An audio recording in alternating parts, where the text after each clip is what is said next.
लालासो यांनी कमालीची गोलंदाजी केली. कमालीचं कमबॅक इथे मात्र लालासो यांनी केलं. त्यानंतर दुसरं षटक हाताळण्यासाठी विश्वास दाखवला जातोय तो म्हणजे उमेश पाटील यांच्यावरती. स्ट्राईक एंड वरती झहीर मालदार. यावेळेस हुक करण्याचा प्रयत्न फाईन लेग मध्ये क्षेत्ररक्षक. या मॅचची गोल्डन विकेट झहीर मालदारची खेळी इथे मात्र संपुष्टात आले. झहीर मालदारला माघारी परतावं लागतंय. Zaheer back to dugout.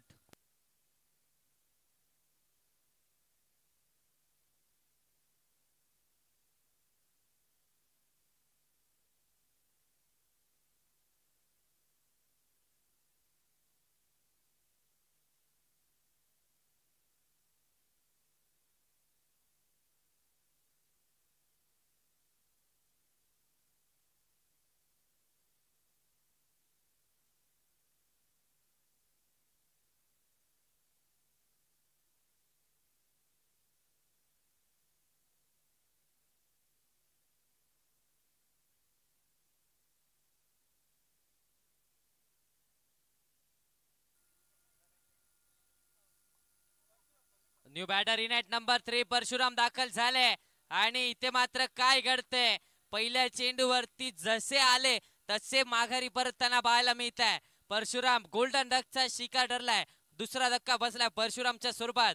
Parshuram back to dugout.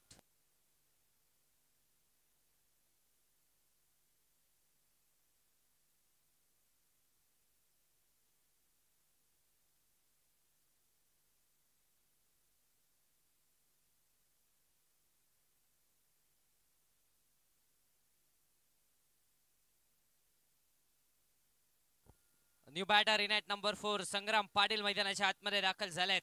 दुसरा धक्का बसलाय परशुरामच्या स्वरूपात. त्यानंतर मैदानाच्या आतमध्ये परशुरामची जागा घेण्यासाठी संग्राम पाटील मैदानाच्या आतमध्ये दाखल झालेत. नक्कीच पहिल्या 3 चेंडूंवरती 9 धावा. पुन्हा एकदा कमबॅक नक्कीच म्हणावं लागेल. ही संपूर्ण स्पर्धा नक्कीच कमबॅक साठी ओळखली जाईल. कारण पाहायला गेलं तर प्रत्येक संघाने इथं मात्र कमबॅक करण्याचा प्रयत्न केलाय. या प्रत्येक सामन्यामध्ये संघर्ष करण्याचा प्रत्येक संघाने इथं मात्र प्रयत्न केलाय. यावेळेस फटका फसलाय. या स्पर्धेतली पहिली हॅट्रिक इथे मात्र नावावरती झाले. उमेश पाटीलच्या नावावरती या स्पर्धेतली पहिली हॅट्रिक झाले. एकदा जोरदार टाळ्या होऊन जाऊ देत उमेश पाटील साठी देखील.